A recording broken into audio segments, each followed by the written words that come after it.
March 2015 nang muli na namang kinoronahan ang ganda at husay ng mga Pilipina sa larangan ng beauty pageants, ang Binibining Pilipinas.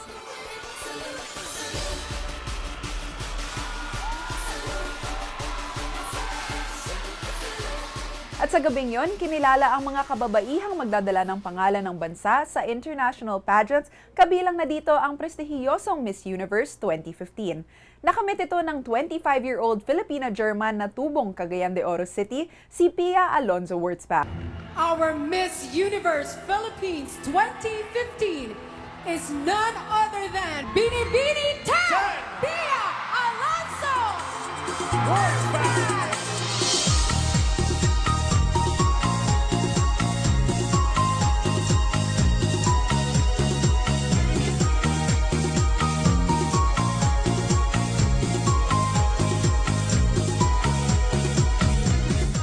Ngayong gabi, samahan ninyo kaming alamin at kilalanin si Pia Wurtzback sa likod ng kanyang kwento at tagumpay. Ako po si Carla Lizardo at ito ang Personage. Mga karanasan na kapupulutan, mahalagang aral sa tinak na daan, kwento ng tagumpay at mga inspirasyon, hango sa buhay at muling pagbangon, pinalakas, pinatatag ang kalooban, natutong lumipad, natutong lumaban, mga katangi-tanging Pilipino, iba't ibang istorya at pagkatao, alamin kung paano at kung sino-sino, kilalanin bawat isa sa likod ng bawat kwento.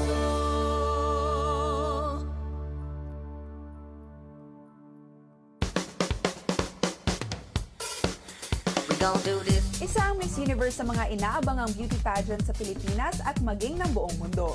At nitong mga nakaraang taon, sunod-sunod ang naging tagumpay ng bansa sa mga international beauty pageants. Kaya naman ngayong taon, sinubaybayan ng sambayan ng Pilipino ang pagkorona sa Pilipinang mabibigyan ng pagkakataong masungkit ang karangalan bilang Miss Universe 2015. I was able to prove them wrong, that I was right about this feeling, and I finally got it.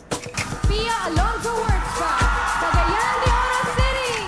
Hindi naging madali para sa half Filipina, half German na si Pia Wurtzback ang pagtahak niya sa mundo ng beauty pageant.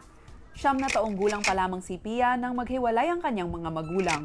At dahil dito, naiwan sa kanya ang responsibilidad bilang breadwinner ng pamilya kasama ang kanyang ina at kapatid. I grew up with just my mom and my sister. My parents separated when I was 9 years old. And then I stepped in to be the breadwinner of the family since then by acting and modeling. I was the one taking care of my family. And I did that till I was about 17 years old. So I think that, and I've also been in a relationship that kind of held me back from what I really wanted to do. So my parents, fight in front of me. At ang pagmomodelo at pag-aartista ang naging daan ni Pia upang makatulong sa kanila. Sa kabila nito, hindi pa rin maikakaila ang hirap na kanyang naranasan. Ngunit nagpatuloy pa rin siya para sa kanyang mga mahal sa buhay at para sa pinapangarap niyang tagumpay. My showbiz career as an actress was kind of a plateau, And after a while, you kind of look for other things that you could pursue. So I just tried, really. I would say the part where I was the breadwinner of my family, that was pretty hard. There was a lot of pressure to put on a teenager when all I should be thinking about are my grades, but I'm thinking about the rent and the bills and this and that. Ngunit sino nga bang mag-aakalang may panibagong oportunidad na darating sa kanyang buhay? Bata pa lamang daw siya ay nagkaroon na siya ng interest sa mga beauty pageants. When we hear from beauty queens, like they say, oh, before joining a pageant, I was boyish or I was an athlete, di ko na-expect. What about you? When you were a kid, what were you like? I wasn't very rugged, and I can't say that it never crossed my mind because as a kid, I would watch Miss Universe with my mom, and we would after the pageant, I would try on her heels, and I've always wanted to do it. It just seemed like a very far-fetched dream where it's unreachable. Kaya naman sa murang edad ay nakita na rin ni Pia ang pagsuporta ng kanyang pamilya. At hindi niya inakalang magkakatotoo pala ang mga ito. And then your mom would just go, oh yeah, anak, that's nice. Sige, that's cute. Tingnan, keep dreaming. Parang ganon, di ba? You know, they don't want to disappoint you, but they don't want to make you, like, yung paaasahin ka naman. So, it's always been in my mind, but I just never thought that it would actually happen.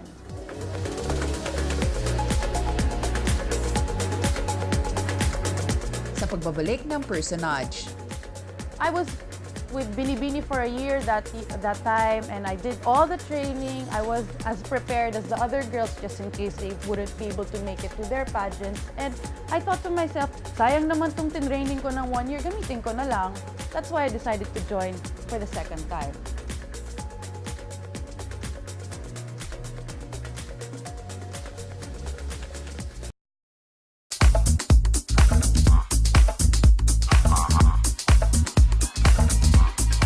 Mula showbiz, tinahak ni Pia ang daan tungo sa kanyang matagal na pangarap, ang pageantry. Taong 2013 nang una siyang sumali sa Binibining Pilipinas. Ngunit hindi naging ganon kadali ang manalo at makasungkit ng korona ng isang Binibini title. Binibining Pilipinas 2013 runner-up is none other than Binibini 15, Pia Wurtzback. Sa unang pagsabak ni Pia sa Binibining Pilipinas, nakamit niya ang pwesto bilang first runner-up. Ayon sa kanya, nakaramdam siya ng panghihinayang dahil hindi siya nakakuha ng titulo kagaya ng hinihiling ng lahat ng mga Binibini. I hate losing. That's really the reason why. When I was first runner-up in 2013, that was the first year they included the supranational title. Usually there are only 3 and then 2 runners-up. But what happened with this year, they had 4 queens and 1 runner-up. And I always had to be around kasi dapat odd numbers yun para nasa gitna si universe. So imagine being the only runner-up beside girls who are wearing crowns tapos ikaw wala. I felt really left out. I mean, maybe that's why they decided the next year to put 2 runners-up kasi nakakaawa naman talaga yung isang wala. Ngunit hindi basta nawala ng pag-asa si Pia na maabot ang kanyang inaasam na tagumpay. Sa pangalawang pagkakataon ay muli siyang sumali upang patunayan ang kanyang sarili para sa katuparan ng kanyang mga pangarap. I was with Binibini for a year that time, and I did all the training. I was as prepared as the other girls just in case they wouldn't be able to make it to their pageants. And I thought to myself, sayang naman tong tinraining ko ng 1 year, gamitin ko na lang. That's why I decided to join for the second time. Sa pagkakataong ito, hindi niya inaasahang dalawa sa mga competitors niya sa Binibining Pilipinas titles ang magiging matalik niyang kaibigan. Si Binibining Pilipinas International 2014 Mary Ann Bianca Guedotti at ang inyo pong lingkod. We met in the contest, Binibining Pilipinas. I guess we were quote-unquote competitors at the time, but we're also sisters in terms of our camp. We both trained under Aces and Queens during that time.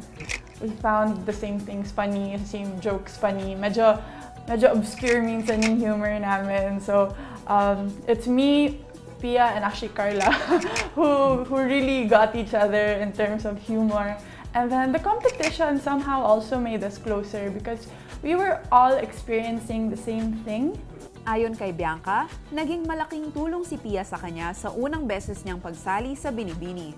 We're kind of quite competitive, and so I guess in that way we bonded over the competition, about making fun of everything, about trying to enjoy everything as much as possible.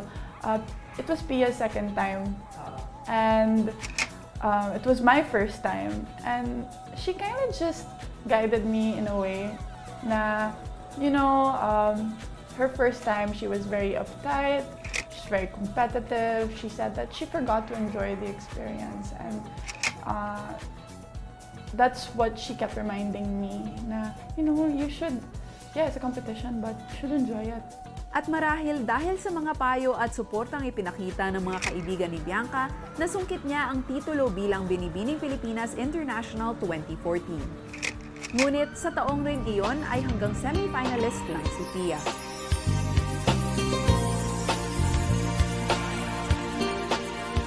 Sa pagbabalik ng Personage. One of my advocacies really is women empowerment. Still, there are a lot of women who don't really go for what they want, who kind of just settle. And I think that's really the worst thing that you can do to yourself, because that means you're your own enemy.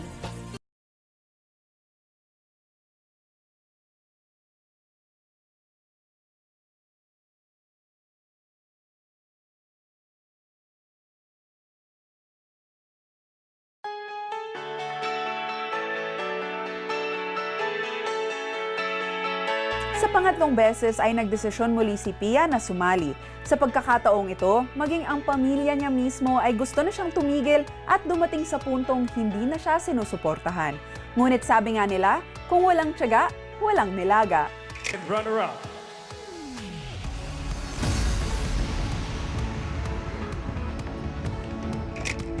Taon-taon raw ay patuloy na nagiging mahirap ang labanan ng mga binibini para sa 5 korona. At ngayong taon, nasungkit ni Pia ang titulo ng Binibining Pilipinas Universe 2015. Isa sa maituturing niyang malaking bagay sa buhay niya na kanyang nakamit. And when they called your name, what did you feel like? Were you expecting it already, or wala na, like, was it just like a dream? What I wanted it to look like was something more of a wave and then a kiss and then parang alam na alam kung ako yung mananalo, but then that didn't happen. I think I said oh my God about 100 times.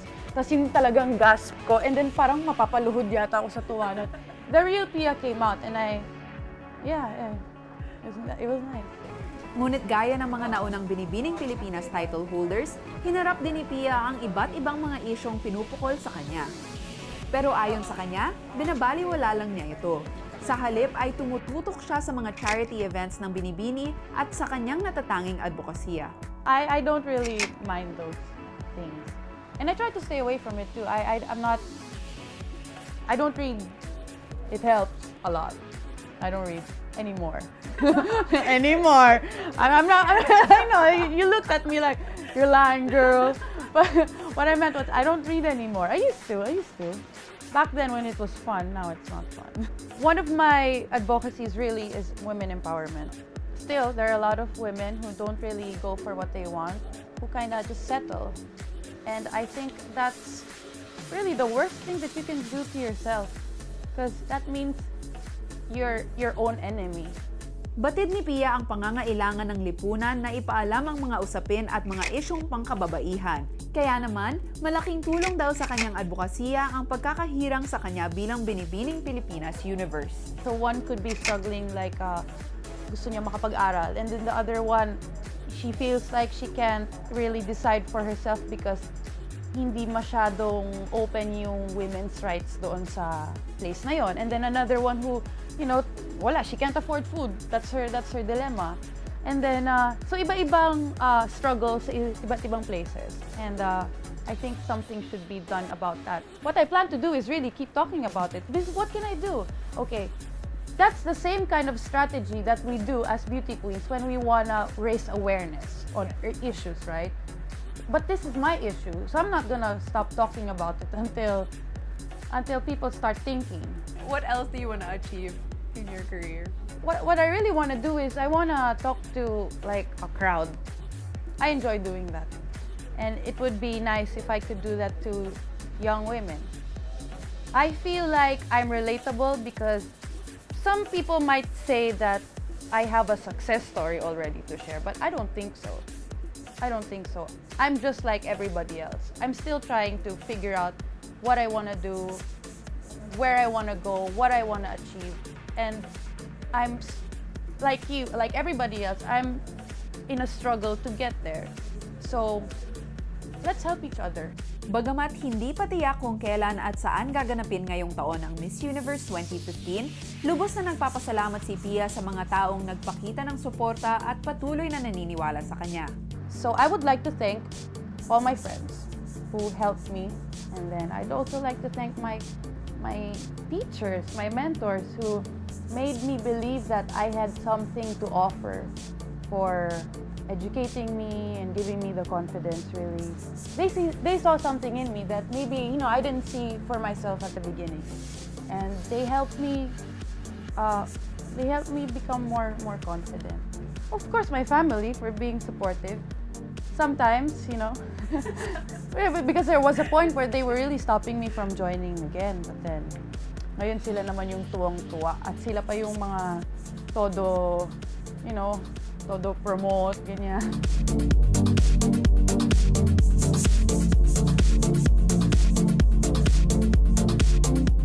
Sa pagbabalik ng Personage. Especially every year, the pressure is getting more intense. Kasi runner up. Alam mo yun, parang habang dumadami sila, bumibigat yung responsibility ngayon na huwag mong sirain yung streak na yan, magagalit yung buong bansa sa'yo. Yeah. Diba?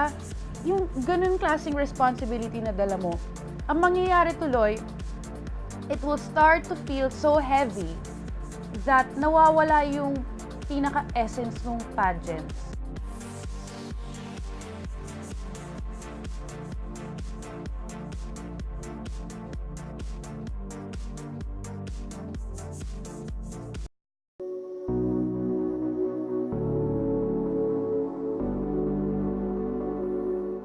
Isa ang Pilipinas sa mga bansang todo ang suporta sa mga kandidatang lumalahok sa mga pageants. Kaya naman sa tuwing may ipapadalang Pilipina upang lumaban sa international pageant, sinisiguro natin na wala tayong makakaligtaang bahagi ng Coronation Night. Philippines enjoys traveling the world alone as it forces her to make friends in other countries. She is fascinated. So what would you say is the biggest difference between being a beauty queen here in the Philippines compared to being a beauty queen in other countries? I think the difference with us sa ibang neighboring countries natin is that, well, yeah, we really consider it as a big deal, especially Miss Universe since we haven't won it in a while. And the pressure on the girls, my gosh. Hindi ba, alam mo, you know, when I was first runner-up before, I thought that I kinda had an idea of how difficult it is. Kasi, you know, I was working very closely with them, but that you won't really know until you're the one. And it's hard. At sa mga nakaraang taon, hindi nawawala sa mata ng mga manunood sa buong mundo ang pambato ng Pilipinas na talagang gumagawa ng ingay. Kaya ayon kay Pia, malaki rin ang pressure na hinaharap ng mga Pilipinang sumasabak sa mga beauty pageant. It's really tough. Especially every year, the pressure is getting more intense. Kasi runner up. Alam mo yun, parang habang dumadami sila, bumibigat yung responsibility ngayon na huwag mong sirain yung streak na yan, magagalit yung buong bansa sa'yo. Yeah. Diba? Yung ganun klaseng responsibility na dala mo, ang mangyayari tuloy, it will start to feel so heavy that nawawala yung pinaka-essence ng pageants. It's a beauty pageant. It's a show. It's a performance. Being able to represent the Philippines should feel like an honor. Yeah. Should be fun. It should be an experience. It shouldn't feel like a heavy responsibility na binigay sa'yo. Hindi dapat ganun eh. Kasi pag tayo mo dun sa stage, di ba nakangiti ka, you're supposed to exude confidence and happiness in the modern Filipina. Kaya naman may mensahe si Pia sa mga gustong pumasok sa beauty pageants na nagnanais makagawa ng pagbabago, hindi lamang sa kanilang sarili at sa lipunan, kundi ang makapagbigay ng kasiyahan at pagkilala sa buong bansa. My advice for them is, huwag niyo akong gayahin. If you wanna be like me, you don't have to join a beauty pageant because it's not the only way for you to be able to influence or to be able to reach out. Hindi beauty pageant ang tanging paraan para maging successful ka. If you want to be happy, if you want to be successful, there are many other ways to do it. It's not just pageants. Don't limit yourself to just that. May mensahe rin ang kanyang kaibigan na si Bianca para sa kanyang laban sa Miss Universe 2015. Pia, alam mo na yan, I've told you how many times na how much I believe in you and how I think you are gonna do a wonderful job given the preparation and the love that you have for the country and for this line of work, I guess. And just stay who you are. Just stay exactly the way you are, because I cannot imagine anyone denying your presence and your beauty and your intelligence the way you are. You know, when you join a beauty pageant, you're kind of able to gauge how your chances are. What are the odds of me winning? Humarap man sa mga pagsubok sa kanyang pamilya at maging sa larangan na kanyang tinatahak, hindi pa rin nawala ng pag-asa at determinasyon si Pia upang magpatuloy at muling bumangon. Sa bawat pagkadapa na kanyang nararanasan, taas noo pa rin siya at ngayoy kumakaway sa tagumpay. Hanggang sa muli itong programang naghahatid ng mga kwento ng tagumpay, inspirasyon at pagbangon. Ako po si Carla Lizardo at ito ang Personage. Parang I don't know if I'm going to sing again o anong gagawin ko sa life ko. Lahat, sa family ko, kay God, sa fans, those people who still naniniwala, who still believe in me na hindi ko kalain na sila yung kaya mo, we're here.